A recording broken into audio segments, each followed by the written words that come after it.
নমস্কার, সকলে কেমন আছেন? আশা করি ভালো আছেন। তো তোমাদের সুস্থতা কামনা করে আজকের একটি নতুন ব্লগে স্বাগত জানাই। তো আজকের ব্লগটি শুরু করেছি বিকেল থেকে। আচ্ছা, তোমরা বললো তো আমার ভিডিওগুলো তোমাদের ভালো লাগে কি না?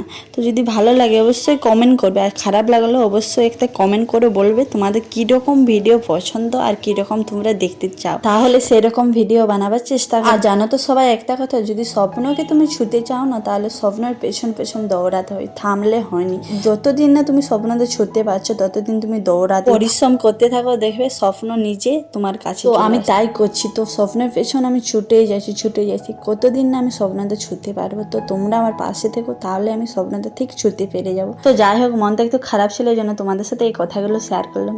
যদি কিছু ভুল ত্রুটি করে থাকি বা কিছু ভুল বলা হয়ে থাকে, তাহলে অবশ্যই তোমরা ক্ষমা করে দিবে। আর জানো তো, বৈশাখ মাসের বিকেল মানে ঝড় দিবে, তো এ পাশেও সেই অবস্থা। তো প্রচন্ড পরিমাণে ঝড় দিচ্ছে, আর মনে হচ্ছে বৃষ্টিও আসবে। এই জন্য তোমাদের দাদাভাই হচ্ছে এই পাশের গাছগুলো ওই পাশে দিয়ে দিল, কারণ বৃষ্টি পড়লে তো গাছের উপরে জল পড়লে ভালো হয়। আর তোমরা দেখলে তো যখন ঝড় দিতেছিল তখন আম গাছের ওখানকে চলে গেছিলাম আম কুড়াতে। দেখতে পাচ্ছ 3টা আম পেয়েছি, বেশি আম পড়েনি। তো যতই ঝড় দিকে না কেন এই গাছের আমগুলো সহজে পড়েনি।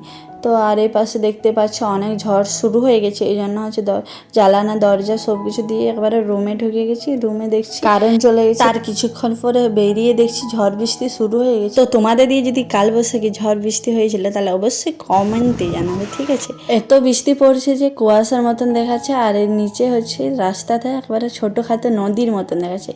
নদী যেমন জল বয়ে চলে যায়, এদিকে হচ্ছে এখানেও জল হচ্ছে বয়ে চলে যাচ্ছে। প্রায় 15-20 মিনিট বৃষ্টি পড়ার পরে থেমে গেছিলো। তারপরে যে তোমাদের দাদা হচ্ছে এখন দোকান চলে যাচ্ছে, আর এই পাশে হচ্ছে গাছগুলোর কি অবস্থা আমি দেখতে চলে এসেছি। দেখতে পাচ্ছ এলোভেরা গাছটা পড়ে গেছে, তো আমি ভাবছি টবটা ভেঙে গেছে নাকি, তারপরে দেখছি না, ঠিকই আছে। তো একেবারে সন্ধ্যা 7টা 7:30টার মতো তখন বাজে। আমি আর একটা দিদি দুজনে মিলে চলে গেছিলাম বাজারে কেনাকাটা করে নিয়ে একেবারে বেরিয়ে গেছি। আর জানো তো, আমি যদি বাজারে বেরোই অবশ্যই বাইরে কিছু খেতে হবে, নাহলে হবে না। তো আমি নয়, তো সবাই করে। তো যাই হোক, আমি মিষ্টি খেয়ে নিলাম, কারণ বৈশাখ মাসে নিরামিষ খাওয়া হচ্ছে, তো এই জন্য মিষ্টি খেলাম। আর দিদি হচ্ছে পকোড়া খেলাম। আর জানো তো, এখানে একটা ঘটনা ঘটে গেছে। তো আমরা দূর থেকে দেখলাম তখন গ্রিন ছিল সিংলেন, তারপরে যখন এখানকে এলাম তখন দেখছি রেড হয়ে গেছে। তখন তো আমরা অলরেডি এই পাশে চলে এসেছি।